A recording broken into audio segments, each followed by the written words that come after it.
Real ఎస్టేట్లో ఏదైనా property మీద ఇన్వెస్ట్ చేసేటప్పుడు ఎటువంటి జాగ్రత్తలు తీసుకోవాలి? ఇది చాలాసార్లు మాట్లాడండి, మళ్ళీ మళ్ళీ అడుగుతున్నారు వ్యూయర్స్, అందుకని మళ్ళీ చేస్తాను వీడియో. ముఖ్యంగా గవర్నమెంట్ పర్మిషన్స్ చెక్ చేయాలి. గవర్నమెంట్ పర్మిషన్ అంటే ఏమొస్తాయి? GHMC, greater Hyderabad municipal corporation, HMDA, Hyderabad metropolitan development authority, అట్లానే DTCP, directorate of town and country planning, తర్వాత మరీ ముఖ్యంగా real estate regulatory authority act.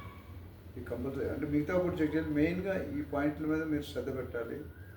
ఇందులో రేరాలో ఏం చూడాలంటే, రేరాకి 2 రకాలు చెక్ చేయాలండి. ఒకటి కంపెనీ రేరా ఉంటుంది. కార్పొరేట్ కంపెనీలకి అయితే కంపెనీ రేరా నెంబర్ వేరే ఉంటుంది.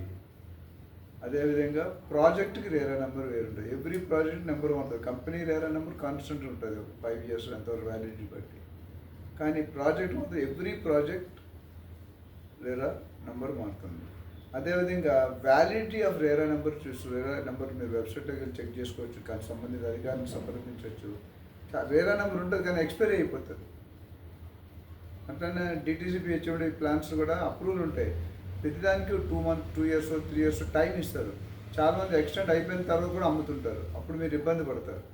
సో ఎస్పెషల్లీ గవర్నమెంట్ పర్మిషన్లు చూసుకోవాలి. కాబట్టి అది కమర్షియల్ బిల్డింగ్స్కి వెళ్తే airport authority, pollution control, environmental clearance, fire and safety, ఇవన్నీ కూడా కొన్నింటికి యాడ్ అవుతాయి పెద్ద పెద్ద యాక్ట్కి. Depends upon the size.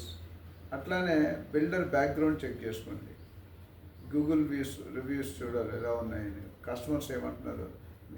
ముఖ్యంగా ఈ వీడియో గవర్నమెంట్ కాబట్టి ఇవి ఉన్నాయా లేదా చెక్ చేసుకోవాలి. లేటెస్ట్ ఇప్పుడు మనం బఫర్ జోన్ అండ్ ఎఫ్టిఎల్.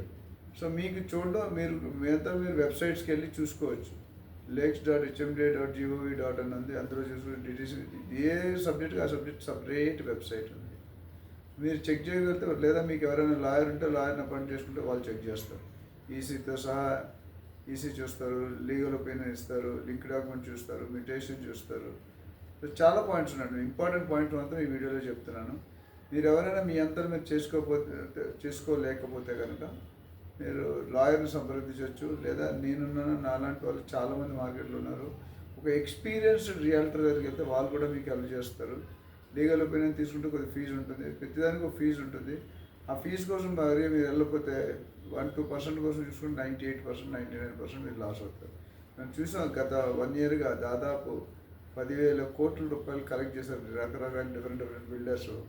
వేల మంది ఇన్వెస్టర్స్ రోడ్డు మీద పడ్డారు. నేను ప్రతి వీడియోలో కూడా చెప్తున్నా, ప్రీ లాంచ్ కొనకూడదు అనేది. సో నేను అనేది ఏంటంటే, మీరు ఈ పర్మిషన్ చెక్ చేసుకోవడం వస్తే better. First time, second time కొనేటట్టయితే please appoint professional real estate agent కానీ కన్సల్టెంట్ కానీ పెట్టుకుంటే మీకు అన్ని గైడ్ 80% వాళ్ళ నాలెడ్జ్ ఉంటుంది, గైడ్ చేస్తారు. కాకపోతే పెట్టుకునే ఏజెంట్ మంచి ఏజెంట్ పెట్టుకోండి, నాలెడ్జ్ ఉన్న పెట్టుకోండి, గ్రిప్ ఉన్న పెట్టుకోండి, హానెస్ట్గా ఉండాలి. టెస్ట్ 3-4 ఏజెంట్స్తో మాట్లాడి ఒక ఏజెంట్ మీరు ఫిక్స్ చేసుకోండి. ఆ ఏజెంట్ మీకు వాల్యుయేషన్ ఏమి ఇస్తాడో అడగండి, రిఫరెన్సెస్ అడగండి. డెఫినెట్గా మీకు మంచి జరుగుతుంది. మీ ట్రాన్సాక్షన్ అయిన తర్వాత 3 పువ్వులు 6 కాయలు పీస్ ఆఫ్ మైండ్ ఉంటుంది. మీరు ఇవన్నీ ఈ డబ్బు few thousand కోసం మీరు ఆలోచించారంటే you will land up into problems. Thank you.